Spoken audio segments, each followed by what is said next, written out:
Happy Let's Talk Tuesday and Merry Christmas. I can't believe next week is Christmas. It is crazy, but I love it. So it's so good to see you tonight. Be here, which is Chris. Yes, Chris Marks, who's also a travel expert, right?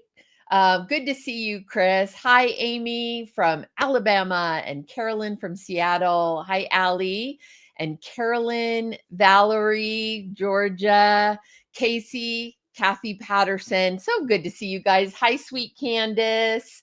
Yeah, I'm in bright red because a little bit ago I had on something different because I had to do some work and I was just wearing a shirt. I could get messy. And my husband, it's still interesting. I still love saying that. It's so new to me. But my husband said, "You're not dressed very Christmassy." I said, "Oh, just wait a second."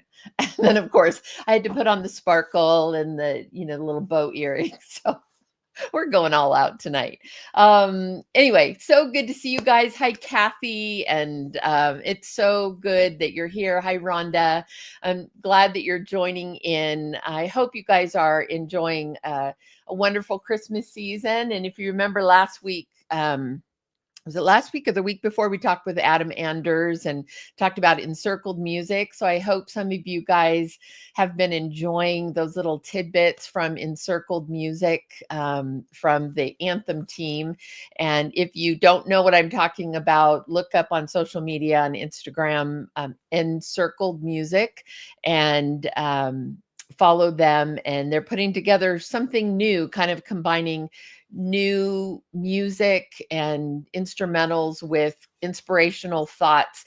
Right now, it happens to be thoughts about Christmas time and sort of Christmas traditions. And so there you go, Encircled Music for more info.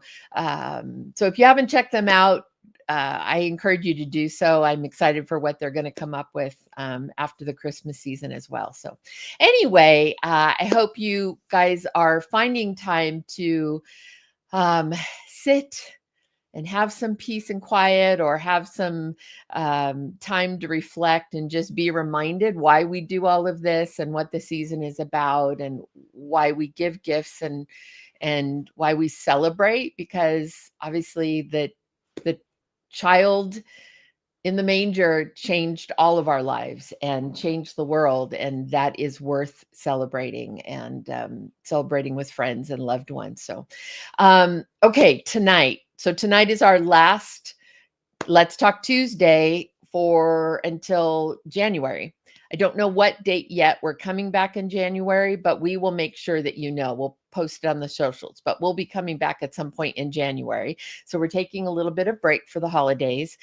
So we want to go out with a bang tonight. And I am so super excited because one of my favorite human beings on the planet is joining us. And she has such an interesting story and path and kind of her place in this business.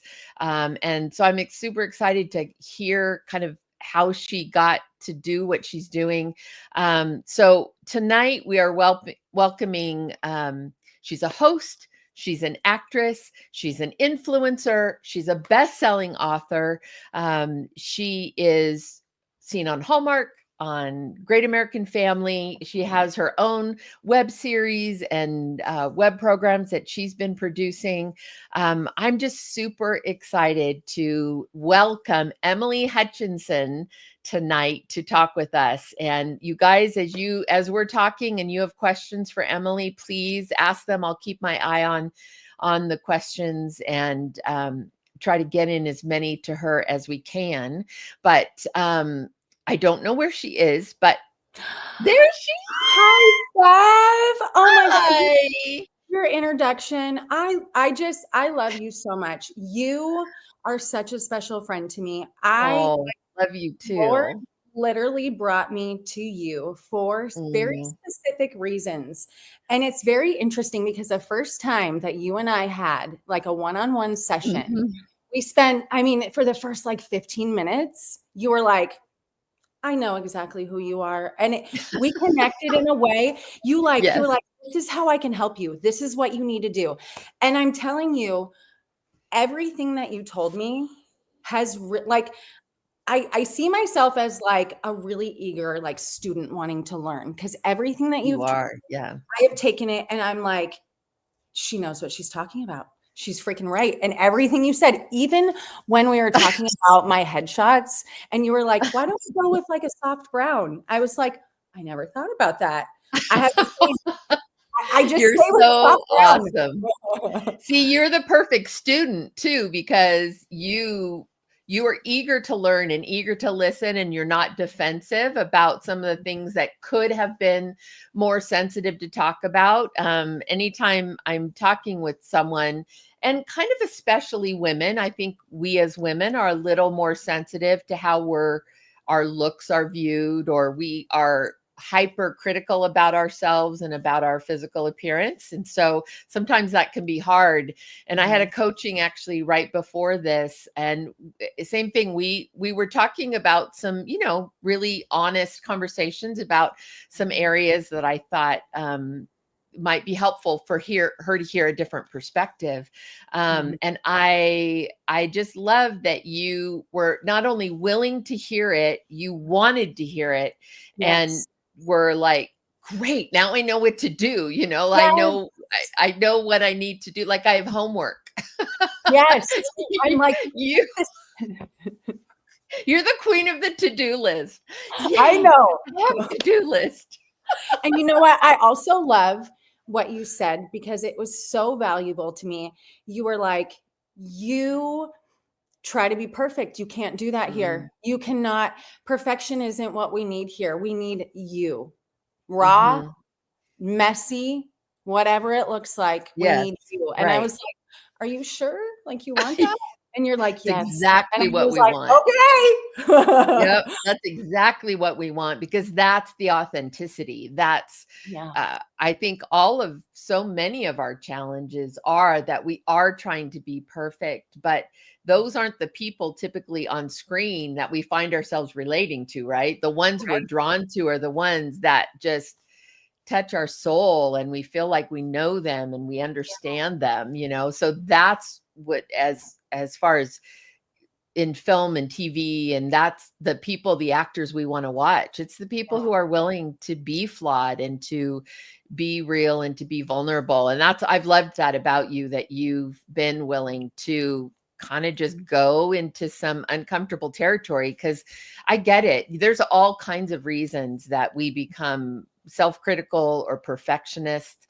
A lot of it has to do with however we grew up and whatever our insecurities may have been. But that's one of the cool things about acting, is you actually have a place you can use all of that, All of right? it. All of Yeah. it. All of Like it. channel it, funnel it. It is who you are. It's literally a part of who you are. So Yeah. And it's um so interesting that as it's a part of who you are, it's literally a God-given gift. Like mhm, God literally puts that in people and it's wild. And it's yeah. like when you have the right people in your life, like you, that can help you like realize Mhm, what God is asking of you, like what assignment God has you on. And when you have people mhm, that can champion for you, because I'm like, mhm, tell me all the things. Like God is asking me to do something and I'm really mhm. scared. And like when Right. you have people that are in your like that you respect and value, when you have people that God puts in your life Mhm. like that, those people are specifically put there to continue your journey with you. It's Yeah. really bold and it's such a beautiful thing. It's like I like through this whole journey, I'm like, when God speaks, no matter how scary it is, my feet move.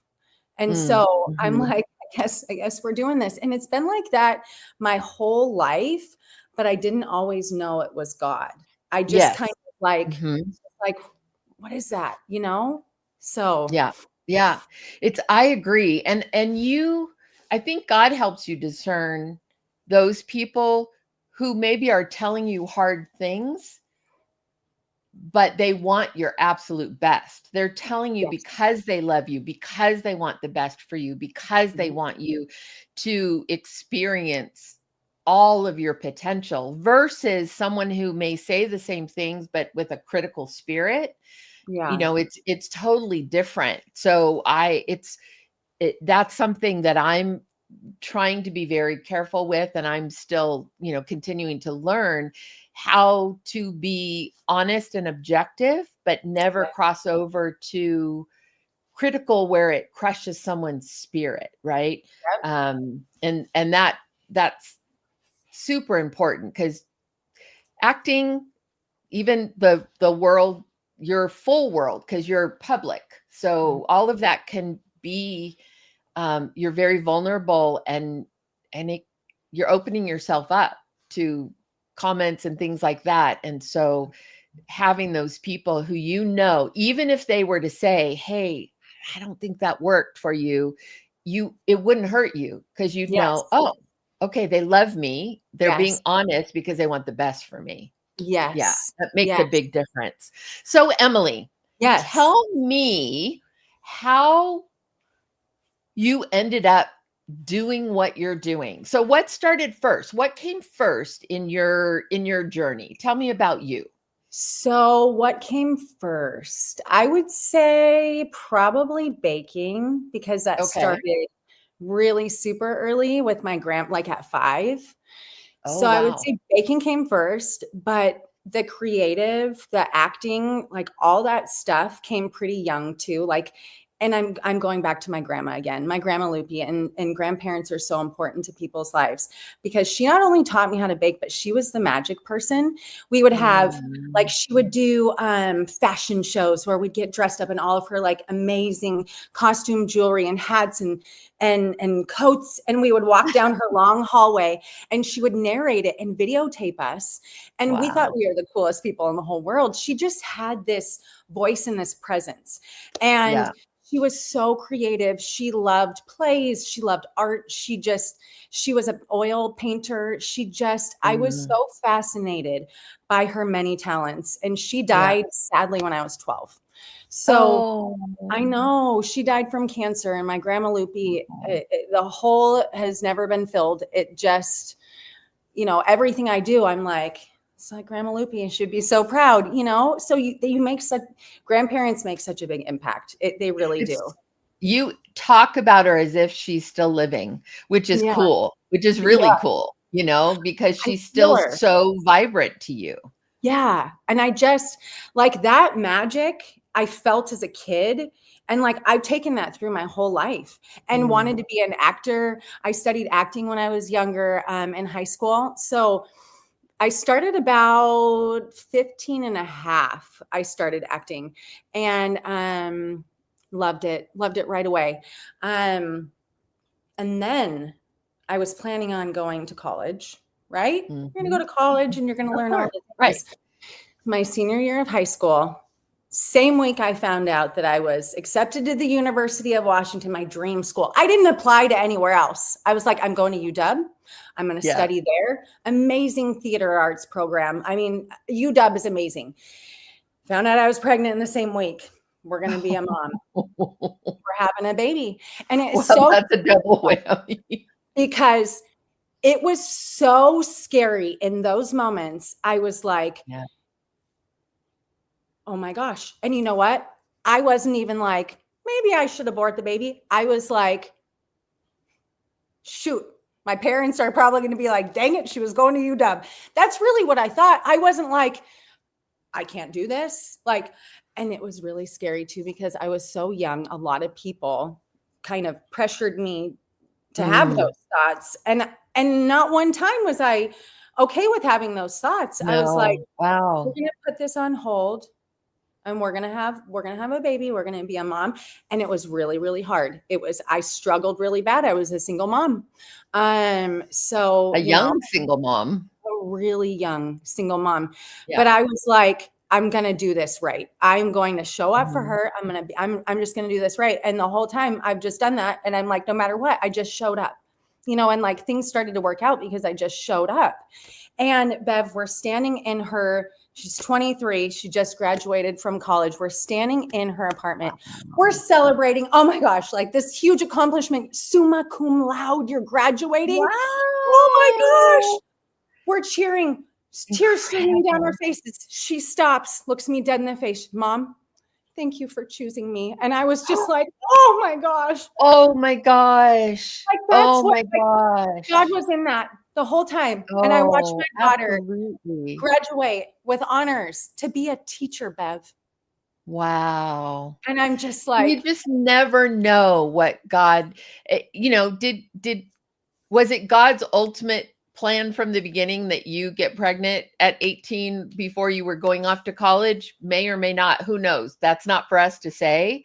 But no, no matter what, God uses it for good. he He did. uses every twist and turn we throw at him. Like, you know, I picture my life like he's up there going, well, that wasn't in my original plan, but we're doing a new plan. So let me roll out the new plan for Bev. You know, there's always a plan. That's what's so beautiful. But Yes. how wonderful that she knows Mm. absolutely 100% that she was wanted, loved, that there was just Yeah. never And that's the a thing, like question for unplanned you. doesn't mean unwanted. There was never a moment Yes. where I didn't want. And so, yeah, God Yes. honored that. And so that was kind of what my acting journey was kind of like. And then so had Reese, I had Nicholas, and in a relationship that didn't end up working out. And then I met my husband, Mike, my now husband, which Beverly, I'm not trying to like steer off our conversation, but this is the first time I've like talked to you as you're a married woman and you just have a different glow about you. Maybe part of it could be the stress of not planning for the wedding, you know, and not doing all of that. But a lot of it is there's just well, you know, there's just a peace and Yeah. a centeredness about kind of finding that person that you're gonna spend the rest of your life with, and you see a future that's really exciting and Yeah. wonderful and vibrant. And so yeah, I probably do have a little spurt of youthfulness just You. because I feel so invigorated by what's ahead, you know. Oh, Not that I didn't before. I've you know, I've never thought of myself as like old and done and all of that, no. but like I'm ready for adventure, not just having a good life, but like adventure, you know. I'm Yes. going to learn to fly fish. I'm going to tell you all about it when I learn to fly fish because my husband is an expert fly fisherman, and Yes. come The river spring, runs through it. Bev, the yes, river he's with going to Brad teach Pitt. me. He swears he can teach me. So anyway, but I believe it. um I believe I it. do have a peace and a centeredness I see that it. feels different. I'm So sorry. I that had to say something. you're so I'm like, sweet. you're like glowing You're off the so screen, sweet. Bev. I had to say something. You're so Okay. sweet. So I met Mike. Mike and I got, well, we didn't get married yet. So but we fell in love and we were like, well, let's have a baby of our own. Let's solidify our family. Like three's perfect. We don't need any more. We're good.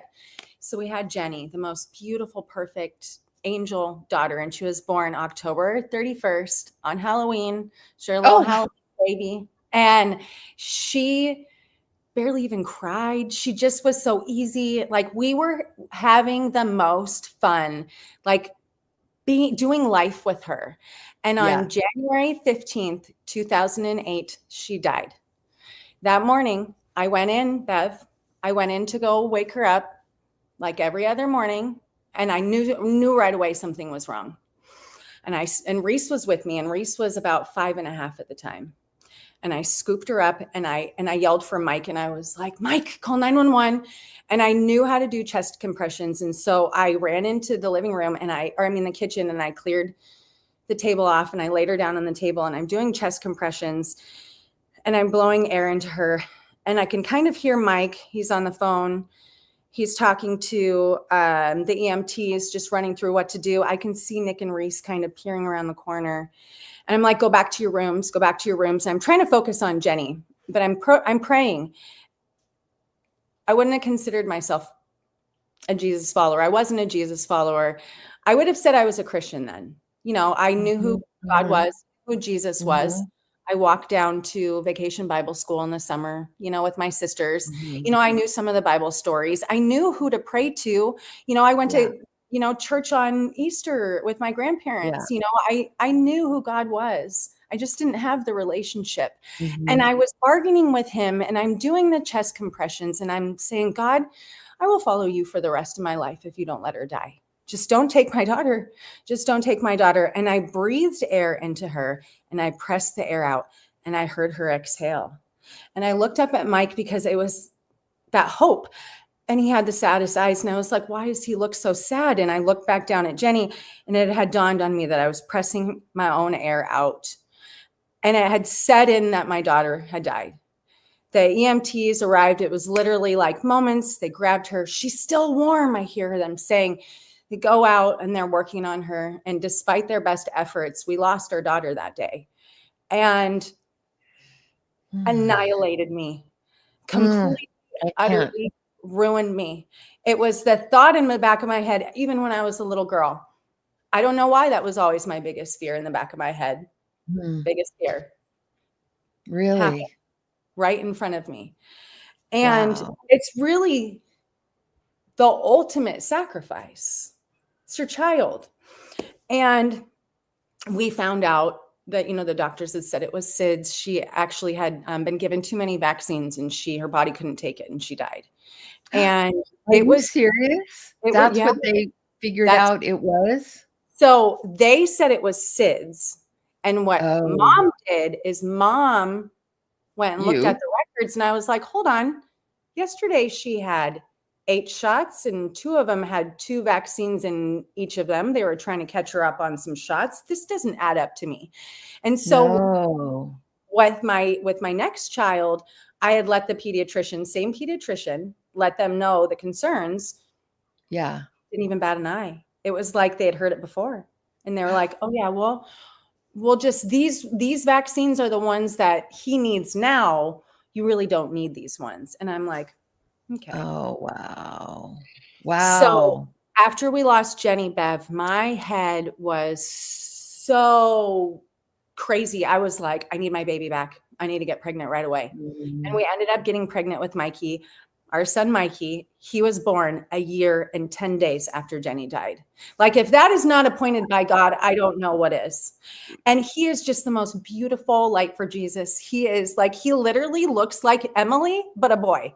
Like, he is like incredible. Like, all my children are incredible. So with all this good stuff happening, beautiful baby boy, I still had this hole in my heart. And I was like, people are coming up to me like, oh, you're so strong. Like, how do you do it? And I'm like, if you only knew how bad I'm drowning. I was drinking wine to like mask my pain. My kids had no idea. I was like in the closet trying to figure out how to get out of bed, And my husband was drinking. He started drinking like a 5th of alcohol a day. And friends of ours actually noticed how bad we were struggling, and they invited us to church. And that day, I can't even tell you what Pastor Nick was talking about that day, but he spoke to us. And I didn't do alcohol treatment. My husband didn't go to AA.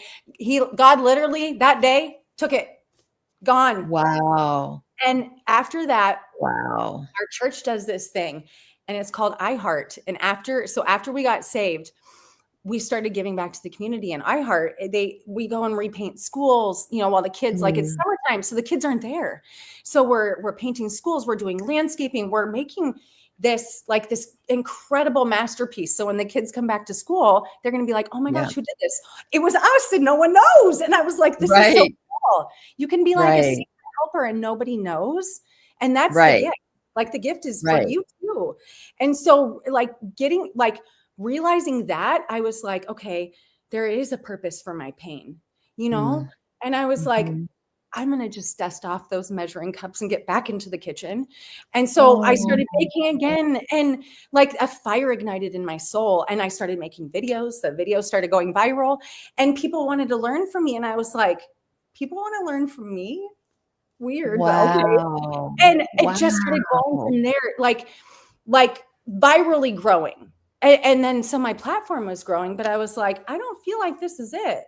Like, I don't feel like this is it, And I got really brave, and I was like, I want to share my testimony. I don't know how to do that. And so I was like, I'm going to write it all out in a blog. And I'm just going to share my heart, and I'm just going to say it all. And I'm going to talk about Jesus. And I know the world persecuted him. So I know people are going to persecute me too, but I know there's people that hear it. So I actually called up my sister, because my sister, her name is Allie Bradley. She's on News Nation. She interviewed Trump twice. She's like this incredible, I think I've told you about Allie before. She's this incredible powerhouse. She's in the media. She's in the public eye. So I was like, Bev, it's really nice to have someone that you can kind of bounce things off when they're in the same space, right? Because they kind of know. Absolutely. So I was like, Allie, read this. I'm going to share this. And she read it and she was like, are you sure you want to go full Jesus? And I was like, there ain't no other way. We got to go full Jesus. And she was like, all right, I support you. Because she kind of was like, there's Christian bands that don't say they're Christian. But I was like, I'm literally nothing without him. Like, I'm nothing without the name of Jesus. Even just saying the name Jesus, and I have power. And so I was like, I have to share it. So I shared that. And I had so many people pack up their kids and go to church, Bev. And like say, oh, I followed you and you're beautiful and your work is beautiful. But then seeing what you've walked through, I can get through what I'm going through. Yes. You can. And it's that idea of, when you have suffered, you're uniquely qualified to help the suffering. And so because of what I've walked through, there's a whole group of people on this earth that need, because of that. Yes. And so that is the purpose. Those are the things that in this whole journey that God has shown me. Your purpose is reaching people like you, like Emily, the misfits, the ones that are on the other side of the tracks being naughty, making the terrible decisions. They need you to find them. And something that Diego told me, and this is something, he is the angel, because he tells me, he speaks life into me all the time. Yes, absolutely. Me too. He told me, he said, Emily, you make heaven accessible to people. And I was like, what? He was like, yeah, you make it like accessible. And I was like, I cried when he said that. It was the best compliment for me, because my whole life I've kind of struggled to find like the purpose. I always kind of looked like I fit in, but I was like, I don't really feel like I fit. And God, when he met me that day, I knew where I was supposed to be. I knew my purpose. I didn't know his plan and what he was going to ask of me to do, which has been really scary and wonderful and fun. But I was like, I'm going to just put my seatbelt on, hang on. And and he's asked me to do some crazy things, Bev. Crazy but things. When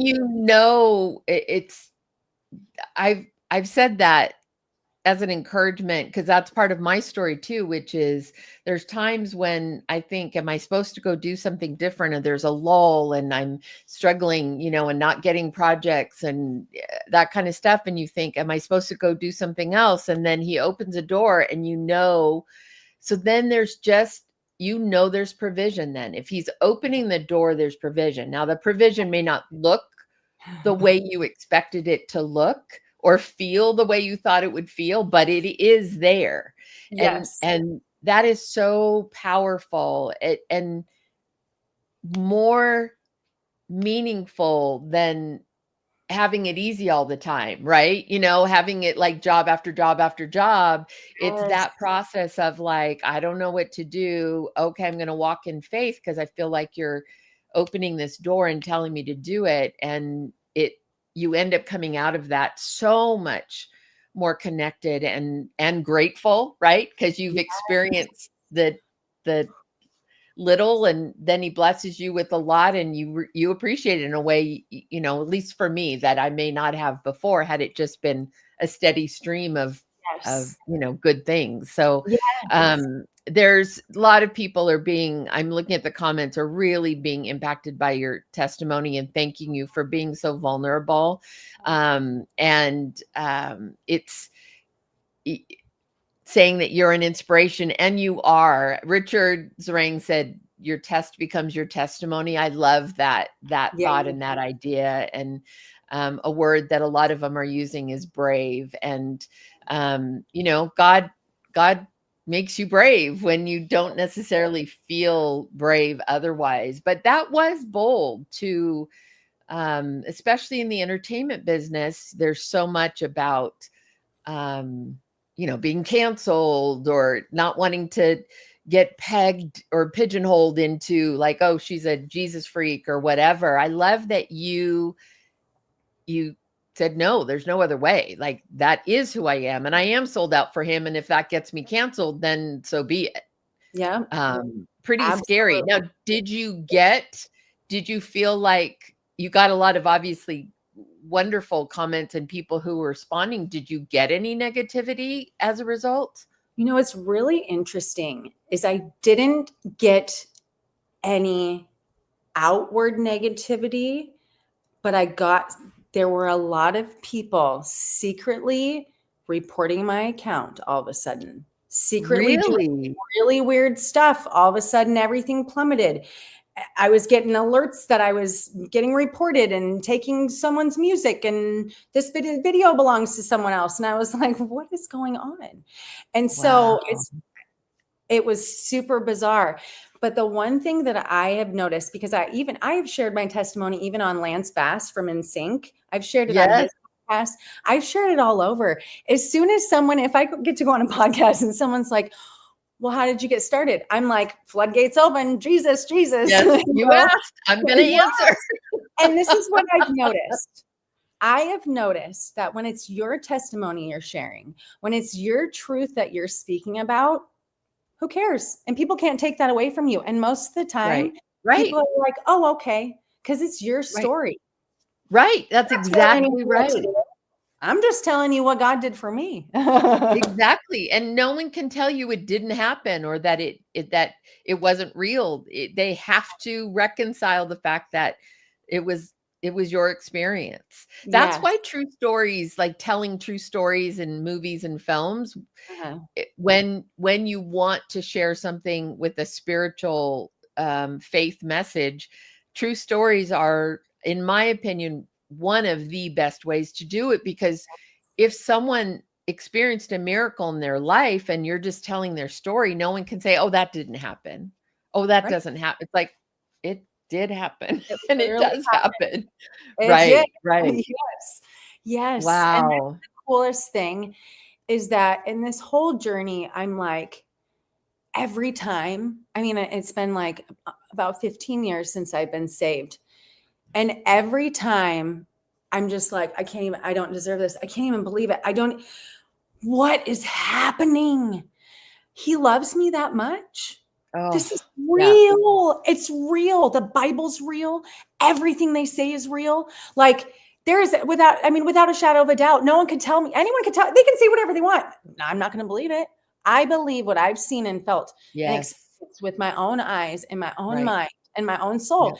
And God has honored that. And He has blessed me because of it. He's shown me how to connect with Him in different ways. It's really interesting. Mm. I pray out loud a lot for God to do certain things and show me certain things because I am a learner. I want to learn and I want to absorb Mhm. and learn from God. And He always does. He always shows me, but he might not just show me, but He might bring me someone like you that's going to show me. He might bring me Mhm. someone like Mhm. Diego that's going to help me. Right. So Right. God, every single thing I ask and I pray for, because Bev, when I try to do it myself, it doesn't work out. And I'm like, shoot. Exactly. I'm like, I definitely should have prayed for that because now I'm like trying to, Well, shoot. let's talk in some real practical terms, because I know that there's some, and first of all, thank you for sharing that. And that's what so many of the comments are saying. Just thank you for being vulnerable. Thank you for being transparent, for being real, and echoing exactly what you were saying. People who are saying like that's been their life as far as like, I'm just going to walk in faith. Darla mentioned that, and you just keep going. She says, I just keep going until he tells me something different. So, Yes. you know, but let's talk on some practical terms. There's a lot of people who have maybe contemplated going into like creating content like that, whether it's some skill they have or something they want to share. Yours happens to be baking and that kind of world.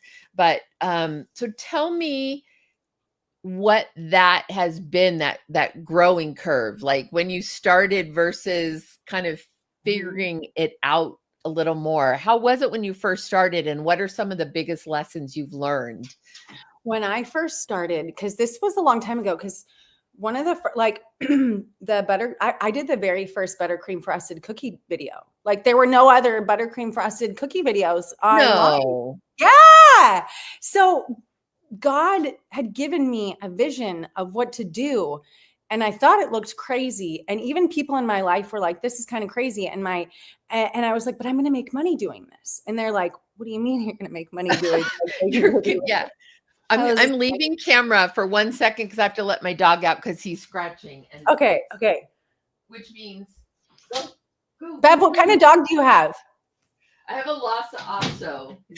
You do? Lhasa, yeah. Sorry about that, but it probably meant he had to go outside, and I didn't want him.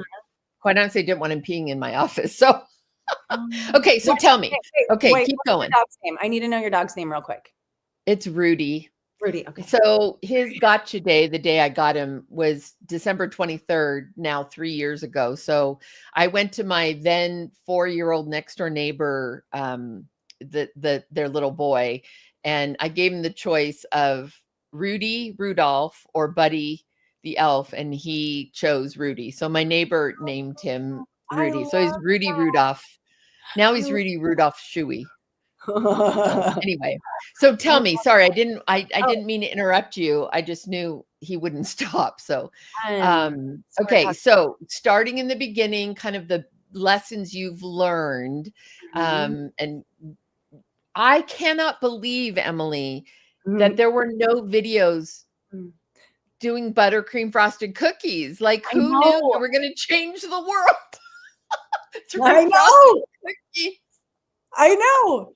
It's so crazy. And you know what? So a friend of mine, and her name is Sweet Ams, and a friend of mine did royal icing cookie videos. She was the first to do the royal icing. And Emily was the first person to do buttercream. So we kind of know, like, like we know who the queens are, in the baking world. And I followed Sweet Ams. I didn't know that you guys were friends or knew each other. We're friends. Oh, that's awesome. Yeah. There's some people in the baking industry that we've kind of like really supported each other, been there for each other for years. I have a group of women that are really special to me that just champion for each other. So the things that I've learned for me personally, I think the whole thing has been a learning process. It really is, because my brain works as if I want to do something, I'm going to do it. And chances are no one's really done it. So it's going to be really hard, but I get a thrill off the hard work and doing it and watching it come to fruition, And so so what I did when I did the video, I was like, how can I teach people more? Because I was sharing just photos and people love the photos. And I was like, I'm just going to teach people. And I just shared a video. And then when that started going viral, I was like, okay, people like this. But the really interesting thing about social media is with the changing of the times, you have to change what you're doing. And that is frustrating. So you have to, like, it used to be only like overhead shots, and then you kind of have to change what you're doing over. So it really is just being able to change and adapt and to learn new things and try new things and not worry about posting it. And if you're like, oh, this is cool, should I post it? Post it. I mean, if you think it's cool, it's your page, it's your work. That's what's going to set you apart, is if you're doing what you want to do. And if you stay true to who you are. And my favorite color, which I love that you're wearing red, because my favorite color in the whole world is red. Since I was a little girl, I love red. And so my brand is red. Like, I always wear a red dress, or I have a red part of my book, or there's something red, or like red. I don't have red nails right now, but red writing on my shirt. There's always something red. And I strategically do that because my brand and I are the same thing, right? It's an extension of you. It is. It's me. Right. So even Right. my book, I even sprinkled scripture in my books because that's who I am. Yes. My book is an extension of me. And so Absolutely. you have to brand yourself. And that's something you have to do strategically. You have to be consistent and you have to show up in a way that people know it's you. So for Yes. instance, hearts are also a thing that is associated with me. So I used to wear heart earrings all the time. When I put Mm. flour out, I draw a little heart right there that sticks in people's heads. I now Yes. see people drawing little happy faces in there, flower and like hearts, and you're changing people. You're like making waves and doing things just by doing your little quirky things that make you Yes. you. So That it's are really you. It's yeah, that, yeah, it's yeah. that's the thing is you're not and it's and quite honestly, this is very similar with acting principles, which is you don't go out and look at a million different pages and try to like, okay, I'm going to grab this from this person and this from this person and try to manufacture something for yourself. You Yeah. have to connect it back to who you are, or else it will read false. It just will. And that's the same with acting. Mhm. What your performance is, you can't be like, I'm going to emulate Meryl Streep. I'm going to emulate. No, you've got to be you. You can learn from them. You can Yes. glean from them. You can take tips and new things from Mhm. them, but ultimately you can't just parrot that and expect people to respond because it won't feel real.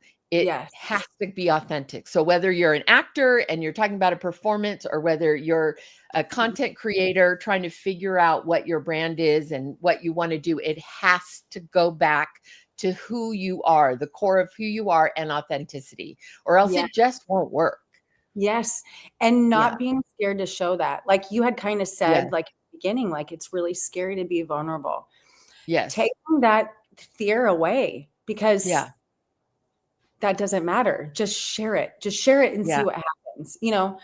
Yeah. So, It's so interesting because Diego and I'm gonna be a little transparent myself. Diego and I had a lot of conversations about this when I first was starting to partner with him and venture into the social media world and start our Let's Talk Tuesday and posting and things because I've always struggled with my weight as an adult, probably from mid high school up as an adult. It's always been a struggle for me. And so I never wanted to be the person on camera. I never wanted to be the person out there. And I was hyper critical of myself in pictures, on tape, and all of that. And um, I know God was taking me through the process of learning and letting go of that mhm. hang up. Um, Started by the conversations with Diego and Diego really encouraging me and being like, you have things to offer. You have people want to hear what you have to say. And I was like, well, they might, but they don't want to look at me saying it. Do you know what I mean? And so that was my own, we all have those internal dialogues, right? Yes. So I remember the first time we were at Christian Worldview. This was now a couple years ago because now we've been working together 2 years, 3 years. And it was the very first time we were getting together and he was making content. We were in the auditorium and the lighting was horrible. So I looked like I looked at that and went, I look awful. Mhm. Nothing about this lighting, nothing about what I'm wearing, nothing, none of it is flattering, none of it. And I thought, you know what? That's exactly what God's asking me to do. God's asking me to just be me, to not be hung up on all of that. I am who I am. My weight is what my weight is. And I just have to trust him.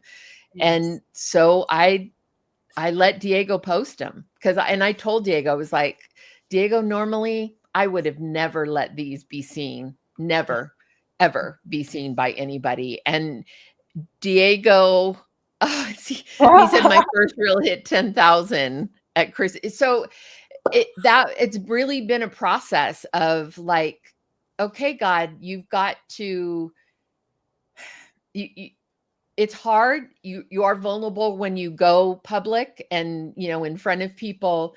But if God's called you to it, then he began to teach me how to be okay with it. Like my weight didn't instantly get less. Nothing really changed. Although, although I did talk to Diego and say, can we shoot these videos next time in like better light so I can at Yeah.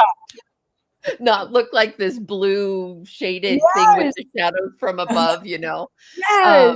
so you do get a little smarter, right? You get a little smarter on how to make things look a little better and get a little better lighting and stuff. And so we do learn, but ultimately there is a piece of that when you're doing something that you really feel like God's called you to do, you kind of have to be brave, and you kind of have to trust that he's not leading you to doom. There's Yes. going, I always talk about provision, but there's going to be provision in there, and oh my gosh, what I would have missed out on, the blessing that I get from Yes. everyone here. Like I read these comments and just the kind things that you guys have said, and same you, right? People sharing. I mean, I can't even imagine, Emily, what it's like to read someone tell you that they took their kids and went to church for the first time because you shared your story while baking. Yeah. Do you know what I mean? Like, how crazy is that that's what God uses? I know. It's amazing. It's incredible. Anything. It's wild. And yeah, Bev, shoot, I would have missed out on you. Like God's plan, It like is. Yeah. I specifically needed you to continue on my journey. Like that's wild to me. Like God is not going to let you stop, Bev. You have way too many people that need you. Your work It's is not. wild to me because honestly, you talk about our conversation and what you feel like I was able to share with you, but I feel the exact same way. What I got from you, even my wonderful calendar you gave me that still sits on my desk, like it, but that's the beauty of it, that God isn't calling us to just pour ourselves out. He knows full well that in that we are going to be poured into in a way we could have never imagined. So yes, there's times when there can be negativity, or it's hard, or someone might be reporting your account or whatever. But like you said, if one person is affected by it, then that's the ridiculous people reporting your account to Instagram don't even matter. Even matter. It's so inconsequential. It just doesn't even matter. Doesn't matter. Okay. Someone's asking a question. Darla says, let's see. Oh, no, it wasn't Darla. Sherry Suter says, I train animals to do tricks and I keep getting told I should do videos about it, but don't know how to set it up in a way to make money doing it. Where do you start? So do you have any insight for her? What you need to do is you need to get a tripod, set it up at whatever like eye angle is you think looks good. Shoot the video. Watch the video back. See what eye level is good. Shoot it again if you need to. Keep shooting, keep learning. One summer, it took me an entire summer to learn how to edit on Premiere Pro. Those are things that you need to do to learn. Take the time. Yes. Learn Premiere Pro so you can edit really incredible videos that people are going to be drawn to. But you just have to start doing it, because if you don't start doing it, a year from now, you're going to be like, well, shoot, what about those videos that I wanted to do? But if you start doing it a year from now, you're going to know so much more than you did right now. You just got to do it. It is. I think it is just do it. Yeah. Sorry, Nike, but it's just do it, because you not only do you're only going to get better by doing, right? I'm sure you look back at your very first videos and think now, like, what a difference. I look back at our very first Tuesday night and, to how we've grown, and it's astounding, but you just have to start somewhere. So Sherry, I would say to you the same exact thing, which is just start doing it. And isn't going to happen magically. It isn't going to happen without your effort. You have to learn new things, you have to try new things, you have to be willing to put in the work and the consistency. Diego always says that to me too, consistency. Yep. But just do it. You'll never know until you do it. And that's the thing, is I'm like, I don't want to get to the end of my life and have regrets. I want to be like, I did it all. Everything you asked me to do, I did it all. And I want to get up to Jesus, and he's going to smile so big. I'm going to see Jenny. It's going to be amazing. And he's going to be like, well done. You listened. You didn't want to listen. And it was really scary, but you did it. So just do it. Yep. Yeah, I totally agree. And Diego just flashed up there it's either one day or day one. That's absolutely true, right? You're either going to keep saying one day, one day, one day, or you're going to say this is day one.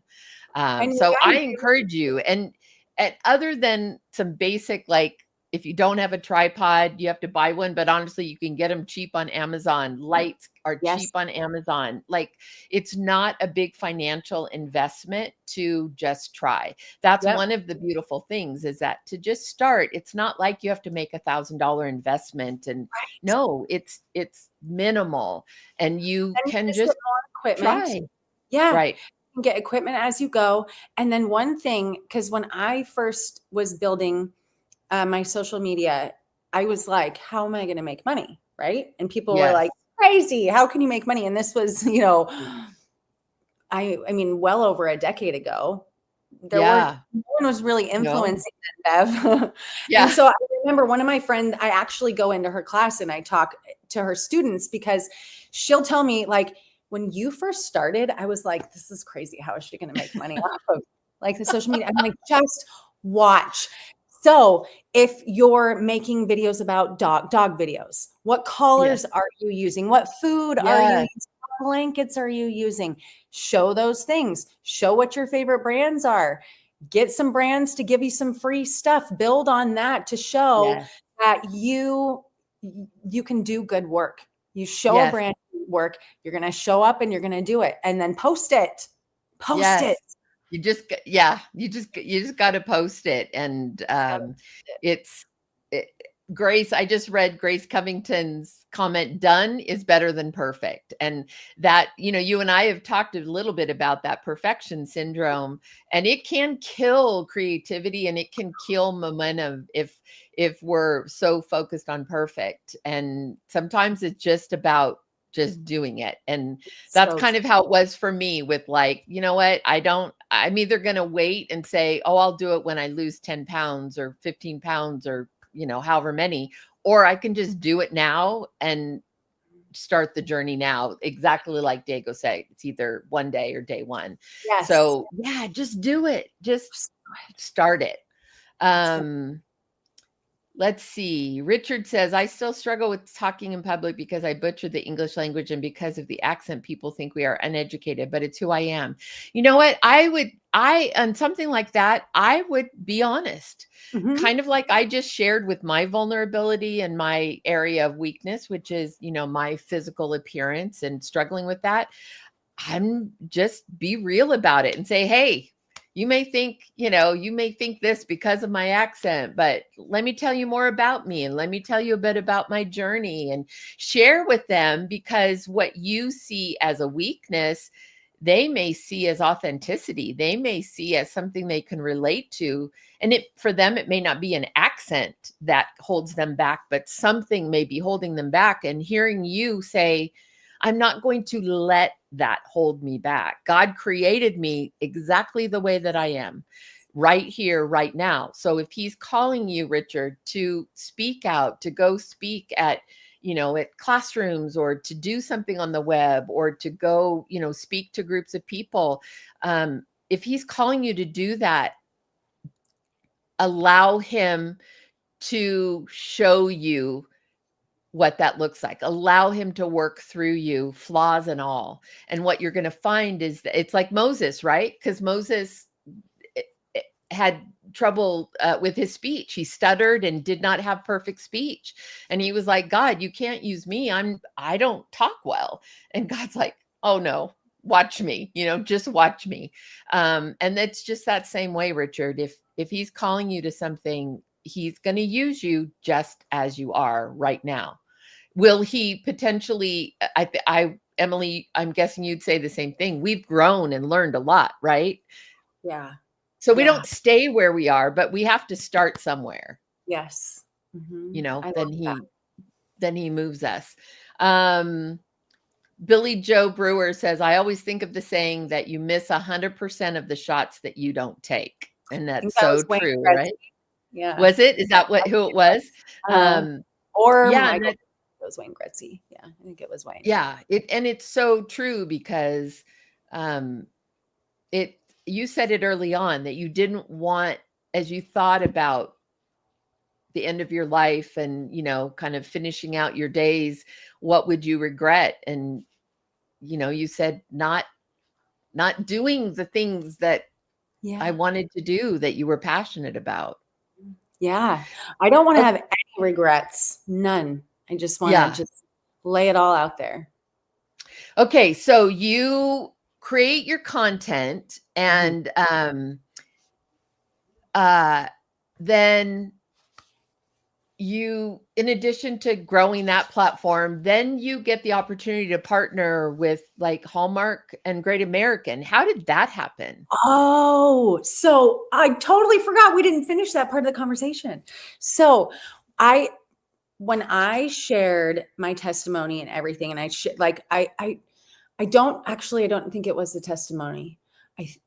It was a viral video. I shared one of my garden, like it was like a flower garden, and it was so original. It was a thought I had in my head. No one had done it yet. It was just like this, and this was years ago. It like seemed so simple to me, but the internet loved it so much. Millions and millions of views went viral. So the producer for Home and Family, she saw it and she was like, hey, she sends me an email. I'm like in Safeway at the freaking deli aisle. I don't even know why I opened my phone, but I opened my phone and I was like, Michael, because I was shopping with Mike.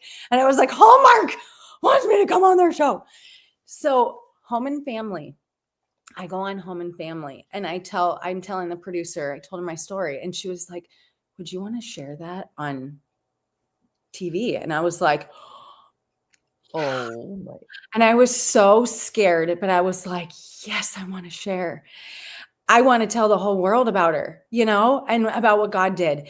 And so I shared my testimony. And after that is when I ended up getting a book deal after that. Wow. And that book, the first book that I ever wrote, I remember being so terrified, Bev, because I didn't go to culinary school. I'm not a pastry chef. My grandma taught me to bake, and I learned everything. I learned how to recipe develop literally by making a mess in my kitchen and just doing it, because I was like, I have to figure this out. I can't figure this out if I'm copying people. I have to figure this out. Right. So do the book, videos going viral, Home and Family. And then I get connected with Bill Abbott with Hallmark when he was with Hallmark, because he saw me on Home and Family. So he sees me on Home and Family, and I did Christmas cookie matchup. I forgot about that. Okay. Judge Christmas cookie matchup, and it's a show on Hallmark. It was Bill. It was like a passion project that Bill did. And it was their very first like reality show. And it had the cast from When Calls the Heart, and they paired up with bakers, and they had this like lovely baking challenge. And so Bill saw my work on that, and he was like, I want to connect. I want to meet you. And then he ended up pulling a commercial from Home and Family or Hallmark. And then he stepped down from Hallmark and went to Great American. Right. And so during that transition process of because I was supposed to meet Bill, I was going to Home and Family. He was coming to watch the segment. We were going to meet in real life and have lunch. Literally the week before, because Bev, I'm thinking, this is it. I'm going to meet Bill. This is the big break, right? This is right. That week before is when they were like, we want your head, Bill. So he had to step down as CEO of Hallmark. And I was like, well, what does this mean now? And I was like, it's okay. God's got a Mm. different plan. And I was like, I'm going to trust it. I'm going to stay connected with Bill. And so over the next couple of years, we would just text and say, Mhm. hey, how are things? I'm working on this. Like, don't forget about me. Like, I'm doing things. I'm working on things. And Right. so he buys this channel, Great American Family. And he's like, I want to bring you along. We have a community. So they did this app and it was called the Great American Community. And so he allowed me to do a series on there called The Sweet Life with Emily. And so I got to put a producer hat on. I got to see what a show was going to look like for me, what I wanted to do. And if I go back and watch like some of the first videos, I do cringe. I'm like, oh, because you really, like we've been saying this whole time, you learn so much by doing. And I've had so many breakthroughs in this industry since the time that I started versus who I am now. So it's very different. If this Emily goes back and watches, I'm like, oh man, no, that's just so bad. And so it's like that's part of the process, right? Yep. And it's like, okay, whatever. So I did Great American, the community, and I just stayed in touch, stayed connected. And this entertainment industry has really taught me about relationships and connections. And and relationships and connections are very important in my personal life as well. The loyalty, the trust, just people's hearts. And Diego brought me into this incredible Anthem Collective, and you get to meet people in the industry that have similar hearts as yours. And I think it's really weird because Diego has a skill to be able to do this. It's like he finds really special people in specific niches. Like we're all so different, Very but different. Yeah.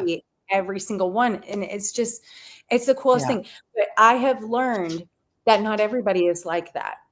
Yeah. Not everybody is like that. And it's really weird because my personality is like, well, that's not nice and that's terrible and that's mean. But like, so I am really working hard with the people in my life and with God to just be okay with that, for like to help teach myself to like, I would say just get the thicker skin to just be like, okay, I'm just prepared for more things versus like something happens and I'm devastated. Like something literally just happened and I'm devastated for weeks. And so I have to work through that. How, and those are conversations I have with you, have with Lee Allen Baker, have with Diego, have with my people that can relate to the industry and kind of help you be like, hey, like, I'm not going to let you get discouraged. Like, this is what happens. You're going to keep going anyways, And so that has really helped me personally. Yeah. In this industry. I agree. One thing that is unique to the entertainment industry when you're in the context of people of faith and fellow Christians is there is this somewhat unspoken expectation that we're always going to treat each other with kindness. We're always going to be loyal. We're always going to be fair. We're always going to do the right thing. And I think you and I have both experienced that even within the community of Christians, it doesn't always happen. I've had some of my most difficult struggles in my career have been as a result of being disappointed in how someone who I really loved and respected chose to handle something.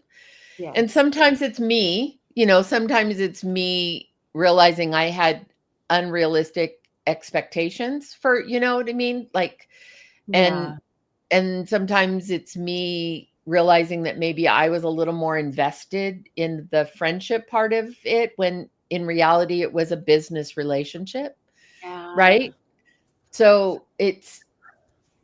you've had to navigate that too, right? With people of faith. how has that worked for you? How You has know, that been for you? honestly, it's just, I pray a lot about it and I talk to Diego a lot about it because it's something that is really foreign to me. Um, for I don't operate that way. Yeah. So it's hard for me when someone does to try Mhm. to understand because there's so many different ways it could have been handled. It is hard Yeah. for me to understand. So I have to work on knowing that other people aren't the same as me and other people aren't going to Yeah. react and treat me the same way. Mhm. So that is hard. That is a process. I mean, things can happen that literally break you. It's so Yeah. hard. And so, I mean, my experience with that has been really painful, really painful. And so I'm trying and I'm praying a lot and, talking with Diego, talking with Jesus, Yeah. we're building the armor. Right. We're building Right. the armor on Emily so I can be like, bah, I'm going to deflect that. Bah, I'm Right. going to deflect that one. So I'm trying to like build myself up to where I don't get hurt so bad. I'm just Right. kind of like you said, this is the industry. Right. So, Yeah, because it's in some of those cases, like, I don't think those people personally, I don't think they intended to hurt me, cause hurt or pain the way that they did, and had they known, they actually probably would have been it wasn't their intention. yeah, But, there is a little bit of it's it's show business. It is business. There is a business aspect, and even though we're in a part of the business that is being led by God, hopefully, and is, there we have a higher calling to why we do what we do. At the end of the day, none of us can do what we do if someone somewhere isn't making money to keep it going, yes, and yeah, when that happens and it's business, sometimes hard decisions are made, and sometimes decisions that they regret afterwards, but there is a certain amount of, I do think you mentioned getting thicker skin. I do think we have to be a little less, I don't know, I don't think we should compromise on how we expect ourselves to act, or what we expect from others as far as integrity and honor and all of those principles that are biblical principles. mhm, But maybe realizing it is business, and maybe it isn't quite as frenzy kind of thing as it is business, yeah, and um it is a little learning curve, I think, when we work in this industry. And um I'm still friends with every single one of those people that, and that's not like there's been a ton. There've been a few times where, yeah, something happens that was a struggle for me, but I'm still connected to those people. I still, like, God gets you through it, and you learn a lot, right? yeah, You learn an awful lot about yourself, and I think one of the best things we can do in that is to stop and say, okay, Lord, what am I supposed to learn from this? Because it's easy to do the blame game, right? But it's like, okay, then I'm supposed to take something from this. I'm supposed to learn from this. So help me understand what I'm supposed to learn from this, outside of it. But um, okay. So one last thing I want to talk about. yes, So for at Thanksgiving, I gave my sister and my niece and my neighbor a gift, and myself a gift, which is your books on, look, creative cookie decorating. These books, I'm telling you guys, look how thick. Like, I can barely hold both of these. They're so thick. Okay, and then let me show you. And did you guys notice the red binding she was talking about? Little red highlight in her words and red here. Gosh, you know what you're talking about. You guys, look at these amazing pictures. Like this book is chock full of like techniques. Look, step by step how-tos, how to do these things. These are incredible. Look at that, you guys. It's not just, it's all the holidays, all events. You guys, these books are golden. So first of all, how long did these take you to do? I would be like, you could have spent your whole life working on this. How in the world did you do this? Like a And year and second a of half. all, I want to tell everyone where they can get these because these are incredible. Oh, Diego posted off of Amazon how you can get these. You guys, everyone go buy your set and buy them as gifts. Seriously, these are so cute. And there's recipes. Yeah, there's recipes, your buttercream recipe, your sugar cookie recipe, and then all the how-tos. You guys, they're incredible. And there's two of them. Two big old thick books. Okay. So tell me about the books. How in the world, where did these come from? How did you even accomplish that?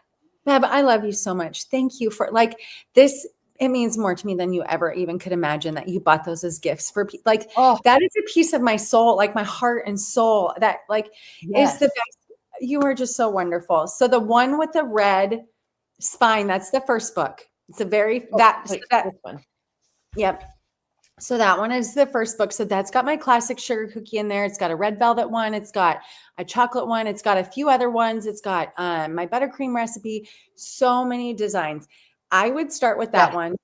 And then the other one is my second book. And I wrote that 2 years later. So each book took me about, oh my gosh. Cute.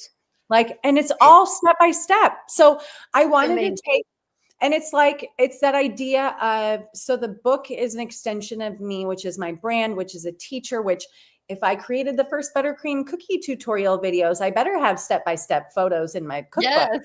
Yes. So that's why there's all step-by-step. I really wanted people to be able to learn. So the books took me about 1.5 to 2 years per book. I can't even believe you got it done in 1.5 to 2 years because every word I wrote, everything, in the second book, I weighed out all the ingredients. So I took it up a level. And I also like tripled the recipes in my second book. There's new techniques in there. You're not getting double anything if you own both books. Oh my gosh. Okay, you guys, here's her sweet family. Oh, yeah. There's her with her family. They're the best. They are the best. I can't even believe you got this done in that. So were you able, you said in your first book, because what was your first book that you said your first book you ever, the first book you ever wrote? Yeah, that's that. The creative. Okay. Were you able to sprinkle some scripture throughout in little places? Yeah. So if you look, on all the titles, so every title, every chapter that there is, you can see, and I tell, so if you go to Easter or go to summer, there's a summer title and it will show you. I actually have, let me see. I'm looking in the here. So let me show you. So if you go to 100 to 105. So like this, so it says, so there's the fall chapter, Bev, here, I'll show you. So here's the fall chapter, and then you're getting scripture at the top, right over here. And then, if you go to, let's see, and I share so many, so even like my flower, it's a Mother Teresa quote, but it says, bloom where you're planted. In the flowers chapter, all of it is inspirational. It's all beautiful. Like the photos. I mean, you could just leave this on your coffee table and people would look at. That's where I have them. I have them sitting out on my coffee table. They're incredible. And so, and like the stories in there, I mean, so it's funny, Bev, because if you look, so where I sprinkled the scripture in my first book, let me go to the title. Oh, I see on this page right here at the bottom, it says. Oh, yeah. So you I can't read find it because I'm behind the book, but it's like Psalms Psalm. 34:8, and it says, taste and see that the Lord is good. Blessed is the one who takes refuge in him. So it has all sorts of scriptures sprinkled out throughout the book just to give a little piece of Jesus in there. And you know what's so crazy is I actually had people return my books because there's scripture in there. And Really? yes, there's even reviews on Amazon saying, I bought the book and it's wonderful, but I returned it because of the scripture. And I was like, man, that sucks. But the amount of people that No. it's reached with the scripture in there, I'm like, Yes. that makes it worth it for me. Return it all you want. That's okay. Exactly. Then that was a missed blessing for you, but it's not for them. It's for the ones who want to, who are searching and will be encouraged, and who that may open a door. Adam is asking, how did you get all the pictures? Did you take them, or a professional photographer? They look sensational. They are. Every photograph is amazing. Thank you so much, Bev. So actually, one thing that I learned to do was I learned to do my own photography. So that was a thing. So this isn't just all mine though. So I'll tell you. So Oh, wow. like the cover photo, I shot that. So there's a lot of photos in the book that I shot because one of my friends, I've literally been friends with her since 7th grade. One of my friends is a very talented photographer. And so her and I worked together on the first book. So she did some like all the photos where my hands are in there, I couldn't Yeah. take them. So she took the ones where my hands are in there. But if you don't see my hands, like all these shots, I took all these. So oh my gosh. Like, look at this, you guys. yeah, that's all my work. So what I did was Wow. my friend showed me what equipment I needed. And this was years ago. This is before I had a book deal. So I've been like prepping for this for over a decade. So even before I wrote my books, I was doing prep work for it and I didn't even realize it. So Wow. I had my friend show me how to use the camera and forever ago. And I actually did some of her photo sessions with her. So, because she is a professional photographer, so she'd have mini sessions and she showed me how to do it. So she's like, I need an extra person. You're great with kids. Can you do this? So I did a session with her before. So I really have really learned how to do photography, how you're supposed to hold the camera, how like where the horizon's supposed to be, even like doesn't even have to be a food shot, just things I really wanted to learn because I wanted to be able to do it. Wow. You guys, if Emily is not an inspiration to you, then I don't know what's going to take, because man, talk about like hard work and deciding, okay, I'm just going to do it. I'm just going to start somewhere and just take it a day at a time, one post at a time, one video at a time, now one book at a time. Like the amount of work and time and prayer and commitment, and then being true to who you are. Because yeah, you know what? A publisher might have said, hey, if you lose the scripture, we'll sell a few more books. And instead you're like, this is who I am. This is, and you know what, Bev? One thing about the books is the cool thing about them is it doesn't just look pretty. They don't just taste delicious, but you can do it. It is approachable. And like the designs in there are approachable. I have grandmas that have started businesses with my recipes and my designs. People can do it. It's not like I spent a year working on something that doesn't work. Like this works. Yes.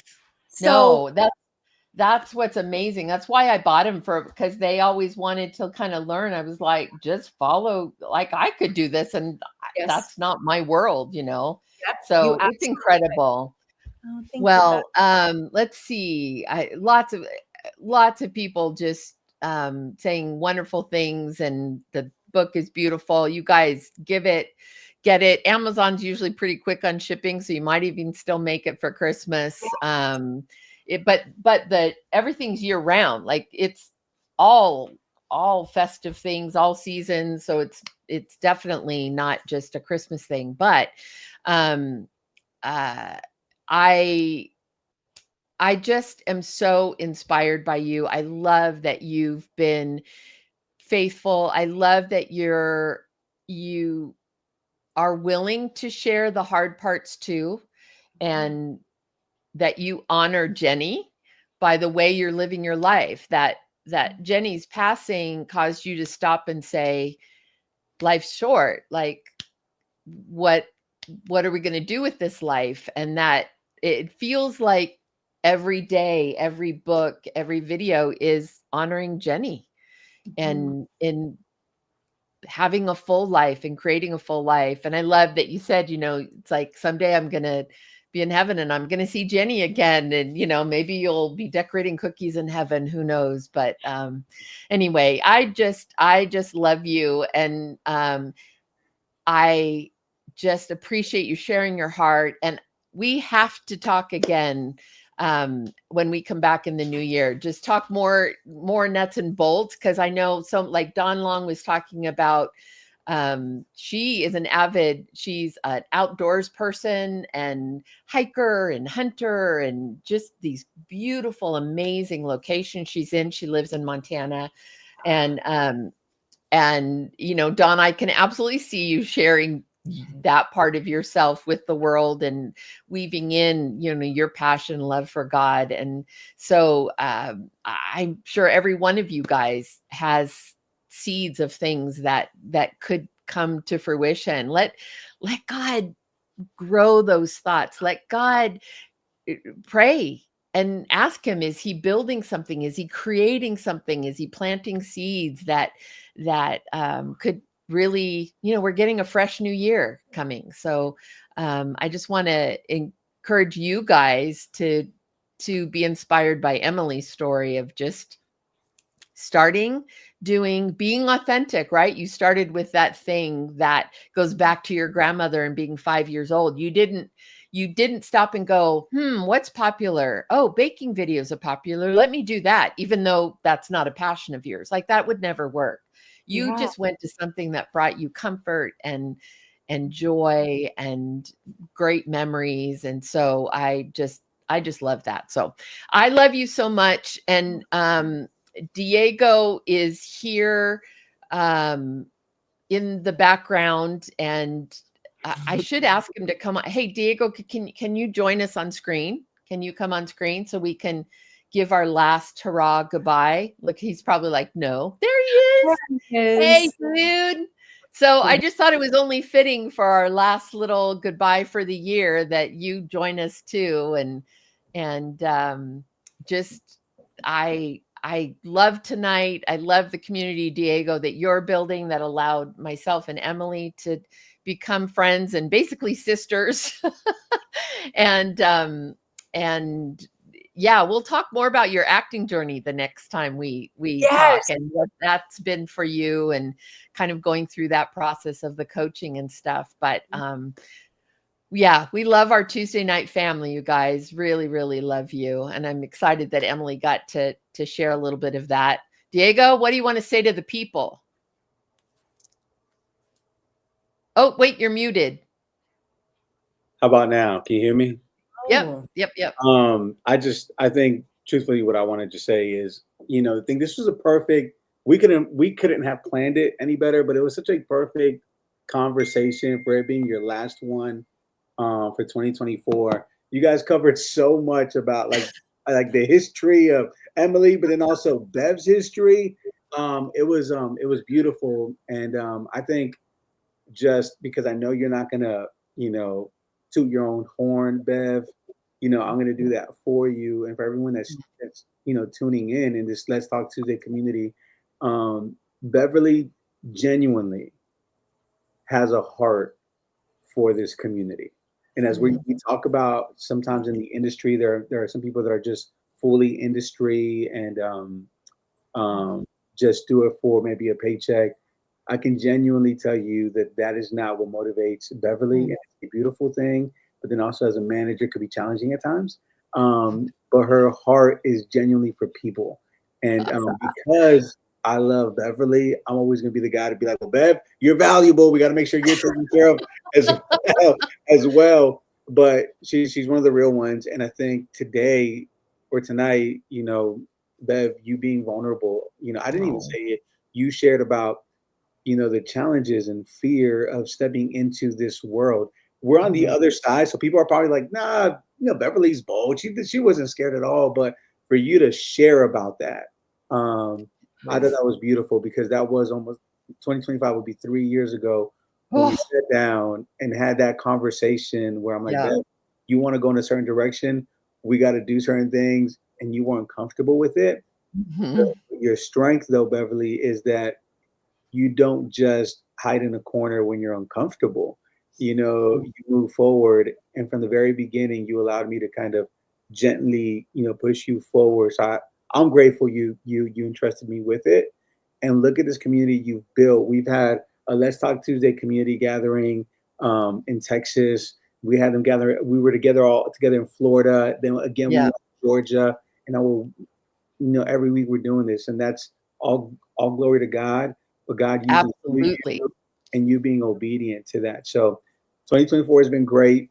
And for everyone that's watching, Bev, for 2025, we have a lot of planning we're gonna do, but it's not gonna be overlooking what Let's Talk Tuesday is or her Right. session is. We're just gonna continue to walk in obedience to God and doing this. What an amazing, you know, time it's been with you, Bev. Um, Oh, worth it's the sacrifice on my Tuesdays. yeah, and it has, I mean, I know everything that's a thing. And Emily, you know it too. Like we want to do these crazy things. We can't do them alone. So it's like, Diego, I have this thing I want to do. Yeah, And so it means, you partnering with us and teaming with us on these crazy adventures we do. So yeah, you are an absolute godsend. And we can do scary things and hard things when we have that confidence that God's behind it, mm, because then it's worth it. It's yeah, then Yeah. it is absolutely worth it. yeah, Doesn't mean it's always easy, yeah. but it does mean it's worth it and that he's at work. So, Yes, and Emily, I think you should be an honorary member of our Let's Talk Tuesday. yeah, Maybe you are our home and family consultant, and right. then we'll just bring you in. Like, Yeah, okay, let's talk about we, this. we have to like knight her with a spatula or I something. need Yeah, that. Yes, please. I need we that. love you. Let's Talk Tuesday, home and family. Seriously. Yes, exactly. The queen of all that is home That's and right. family. Emily, honestly, you are a great last interview for 2024 Yes. as the guy behind the scenes, as the producer behind the scene, enjoying this genuine conversation, Yes. history of the show, history of one another. Y'all were vulnerable. These are one of those conversations that I wish kept going. You guys, this was awesome. Yeah. I No. had to force myself to like bring it home because I'm like, we would just literally be talking for No. hours. I know. You So give me chills. I'm like, keep going, Bev.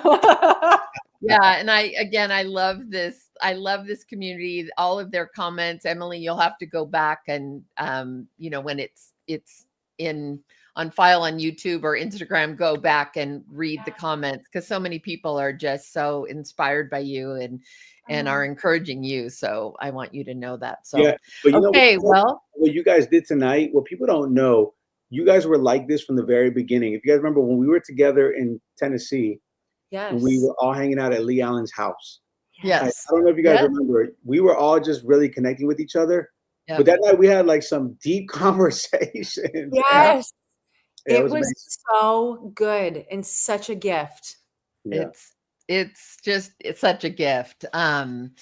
Adam, Valerie, Sherry, Grace, Kathy, all you guys. I'm just reading a few of the names, but every one of you guys, you are an encouragement to us. We love being in community with you and sharing and doing this journey with you. And so we want to wish you all the very, very merriest of Christmases. We hope it's joyous and beautiful, that you are reminded of the love and sacrifice that our Savior, Jesus, that tiny little baby, ultimately made for us, and that God sent him down as a little child in such humility to be reachable and approachable and understandable for us. And so I hope that is ever present in your celebrations this year. And we have so much to be grateful for and thankful for. And you guys, Emily, this community are just one of the many things that I'm incredibly grateful for. So Merry Christmas. Happy New Year. We will see you in 2025. Love you guys so much. Bye.